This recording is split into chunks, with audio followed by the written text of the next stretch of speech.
सरकारी कार्रवाई नहीं हो सकती जब ऐसे गरीबों के आशियाने तोड़े गए जो 50 साल से यहाँ रह रहे हैं। जो यहाँ के भाजपा के विधायक है उनका खुद का यहाँ पर घर बना हुआ है, वो भी इसी भूमि पे है जो सरकारी बताई जा रही है, लेकिन उस पे तो कहीं उसका बाल भी बाका नहीं हुआ। बाकी गरीबों के मकान यहाँ पर तोड़े गए। आज गर्मी में खुले आसमान में किस तरीके से परिवार अपना गुजर बसर करने पे मजबूर हो गए पिछले 10 दिन से। यहाँ के विधायक को चेतावनी दी है। यहाँ के विधायक का पूरा रोल बताया जा रहा है। यहाँ के विधायक तुरंत इन परिवारों को मुआवजा दिलवाएं। भिवानी के भवानी खेड़ा में नगर पालिका द्वारा 50 साल से रह रहे गरीब परिवारों के मकान तोड़े जाने के बाद भारी बवाल मचा हुआ है। खुले आसमान के नीचे तपती गर्मी में रहने को मजबूर इन परिवारों के आंसू पोंछने वीरवार को कांग्रेस सांसद दीपेंद्र हुड्डा और विधायक जस्सी पेटवाड़ धरना स्थल पर पहुंचे।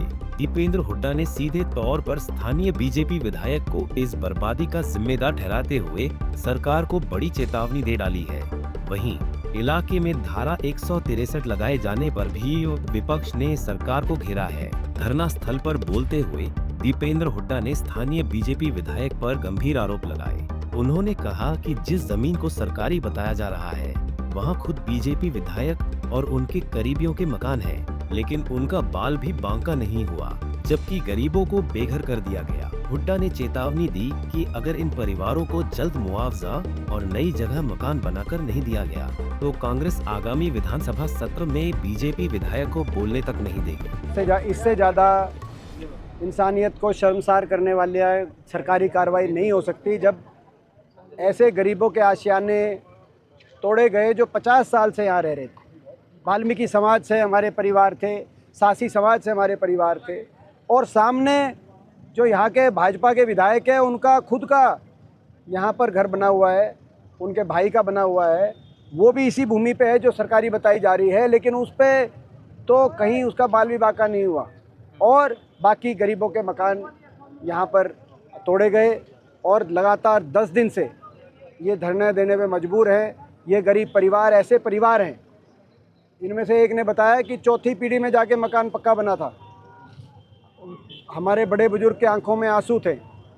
एक ऐसे परिवार हैं जहाँ 6 दिन की हमारी बेटी, आपने देखा भी अभी नवजात हुआ शिशु। आप सोच सकते हैं कि आज गर्मी में खुले आसमान में किस तरीके से परिवार अपना गुजर बसर करने पे मजबूर हो गए पिछले 10 दिन से। हमारा पूरा समर्थन इनका, हमारी मांग है न्याय मिले, जो उनके मकान तोड़े गए हैं उसका मुआवजा दे सरकार। मुआवजे के साथ साथ उनको जगह चयनित करके कि कहाँ उनको अल्टरनेट जगह दी जाएगी, कहाँ मकान बनवाएगी, सरकार मकान बनवा के दे। यही कार्रवाई 10 साल जब कांग्रेस की सरकार थी कभी किसी गरीब का आशियाना नहीं तोड़ा गया, बल्कि 4 लाख गरीब परिवारों को 100-100 गज के प्लॉट दिए गए थे। वो स्कीम भी बंद है। हमारी मांग है। दूसरी, हमने चेतावनी दी है, यहाँ के विधायक को चेतावनी दी है। यहाँ के विधायक का पूरा रोल बताया जा रहा है। यहाँ के विधायक तुरंत इन परिवारों को मुआवजा दिलवाएं, मकान की जगह दिलवाएं, मकान की परमिशन दिलवाएं, सरकार की तरफ से सहायता राशि दिलवाएं। नहीं तो विधानसभा का जब सत्र होगा, ना सिर्फ विपक्ष के तौर पर कांग्रेस इस बात को उठाने का काम करेगी, मगर यहाँ के विधायक को हम तब तक विधानसभा में बोलने भी नहीं देंगे, हमारे विधायक, जब तक यहाँ के हमारे गरीब परिवारों को न्याय नहीं मिलेगा। कार्रवाई में अपनी भूमिका से इनकार करने वाले बीजेपी विधायक पर पलटवार करते हुए दीपेंद्र हुड्डा ने कहा कि ऐसी कार्रवाइयां चंडीगढ़ से तय होती है और स्थानीय विधायक की सिफारिश पर ही काम होता है, इसलिए विधायक अपनी जिम्मेदारी से बच नहीं सकते। इलाके में धारा 163 लगाए जाने पर तंज कसते हुए हुड्डा ने सवाल किया कि क्या अब देश में किसी गरीब के आंसू पोंछना भी गुनाह हो गया है। ये बीजेपी की सरकार द्वारा की गई कार्रवाई है। विधायक का रोल नहीं है तो और किसका रोल है? लोगों ने बीजेपी की सरकार विधायक बना के सरकार बनाई है। विधायक हमें कोई ऐसी बात ना बताए, हम भी सरकार में रहे हैं। सरकारें चलती हैं चंडीगढ़ से, वहीं से कार्रवाई तय होती है, और वहाँ चंडीगढ़ में कार्रवाई तय होती है जो स्थानीय विधायक है उसकी सिफारिश पे। तो विधायक ये बोल के कि मेरा रोल नहीं है तो क्या बच जाएगा? सर, नीट परीक्षा में ये सच्चाई रहेगी। ये विधायक का पूरा रोल है, विधायक की पूरी जिम्मेदारी है। आपके आने की सूचना के बाद धारा 144 लगा दी गई प्रशासन के द्वारा। चाहे धारा 144 लगाए, चाहे कोई और धारा लगाए, गरीब आदमी की लड़ाई लड़ने से हमें कोई नहीं रोक सकता। और मगर आज ये बड़ी अजीब सी बात है कि धारा 144 क्यों लगाई। जब हम धरने पे समर्थन देने के लिए आ रहे हैं तो ऐसा कौन सा हम गलत काम कर रहे हैं। यहाँ पे क्या इस देश में गरीब के आंसू पोंछना भी क्या अपराध हो गया है। मैं इस देश की सरकार से, भाजपा सरकार से सवाल पूछना चाहता हूँ, गरीब के आंसू पोंछना भी क्या अपराध हो गया है। हम यहाँ पे आके विपक्ष की तरह इनकी बात सुन रहे हो, धारा 144 लगा दी। वहीं कांग्रेस विधायक जस्सी पेटवाड ने भी स्थानीय प्रशासन और सरकार को आड़े हाथों लिया। उन्होंने कहा कि यहाँ पार्क और स्टेडियम बनाने की बात कही जा रही थी, लेकिन प्रशासन को ये जवाब देना चाहिए कि मकान तोड़ने से पहले इन गरीब परिवारों को दूसरी जगह शिफ्ट क्यों नहीं किया गया।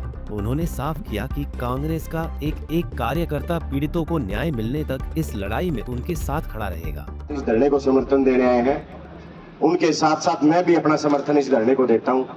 और केवल एक बात कहना चाहता हूं भाई, काफी सुन रहे हैं कि भाई आड़ा विकास के काम के लिए पहले भाई स्टेडियम बनाया जाएगा, पार्क बनाया जाएगा, और काफी वक्ता भी एक बात कहते हैं बोले भाई इनको घर दिया जावे, छत दी जावे जिनके मकान टूटे। बड़ी अच्छी बात है भाई, लेकिन एक बात ये समझ नहीं आई आज तक भाई, जब स्टेडियम बनना है, पार्क बनना है, तो यह बात तो सरकार ने या यहाँ मौजूदा प्रशासन ने बेरा हुआ भाई इस जगह पे 15-20 मकान बन रहे हैं, वो मकान खाली होंगे जदे स्टेडियम और जदे पार्क बनेगा।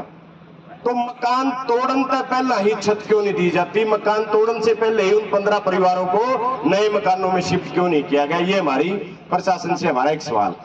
और एक आज केवल यहाँ की बात नहीं है, आप सारे कह दें, धरना पा के कह दें भाई ठीक है कि भाई इनको मकान मिलना चाहिए, इनको छत मिलनी चाहिए, लेकिन हम सबको एक आवाज उठानी चाहिए। भविष्य में कोई इस तरीके की कार्रवाई की जा रही है तो उन पीड़ित परिवारों से पहले ही बात क्यों नहीं की जाती, पहले उनको मकान दूसरी जगह क्यों नहीं दिए जाते। फिलहाल भवानीखेड़ा में टूटे हुए मकानों के मलबे पर सियासत का पारा चरम पर है। अब देखना होगा कि कड़कड़ाती धूप और गर्मी में न्याय की आस लगाए बैठे इन परिवारों की पुकार क्या सरकार तक पहुंचेगी, या यह मामला सिर्फ चुनावी अखाड़े की भिंड चढ़ जाएगा। भवानीखेड़ा से संजय कौशिक, पंजाब केसरी टीवी। हमसे जुड़े रहने के लिए हमारे YouTube चैनल को सब्सक्राइब करें और नई वीडियो की नोटिफिकेशन के लिए बेल आइकॉन को दबाएं। अगर आप ये वीडियो Facebook पर देख रहे हैं तो लाइक जरूर करें और ज्यादा से ज्यादा शेयर करें। धन्यवाद।